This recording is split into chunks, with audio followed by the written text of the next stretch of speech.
So tonight we're in for a treat. Perry's going to talk about his story, his journey about chiropractic. He's going to talk about the book. And he's also going to give a live speech basically summarizing his message about fear. And one of the things I like the most about his book is the professional forward up front. That's the professional speaker portrait. And then on the back we have the Magnum PI version of Perry Chinn with a helicopter in the background. So I love the duality of that.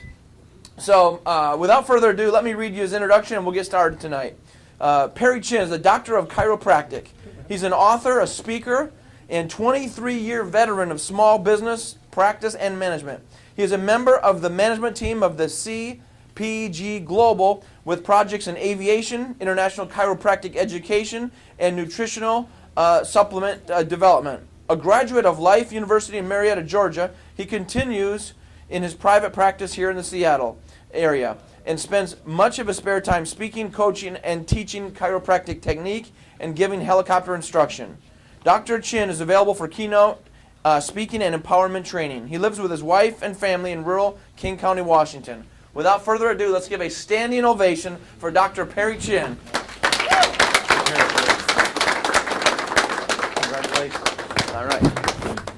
Well, I really want to thank everybody for coming tonight. I know a lot of people are, it's right in the middle of winter break, and I had a lot of people call, "Oh, Perry, why'd you schedule it for tonight? Well, we're headed to Cabo, we're headed to Wyoming, we're doing this, we're doing that.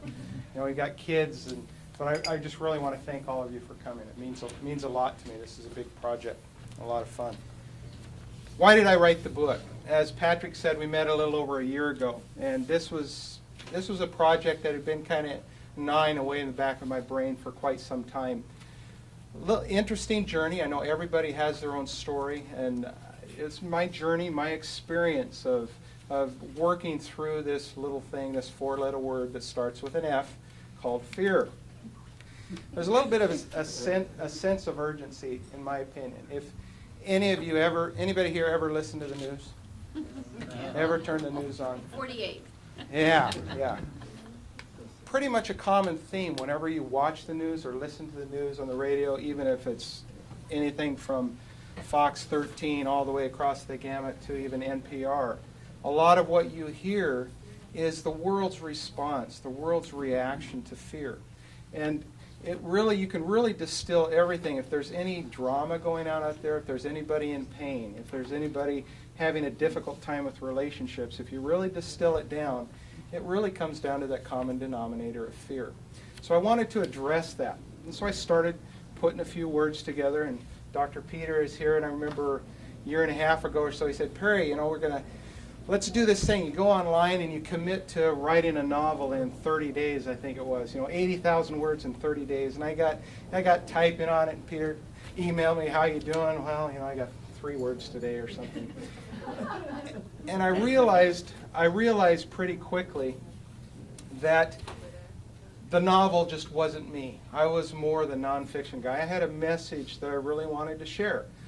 Not so much that what I had to say was brand new, because it's not.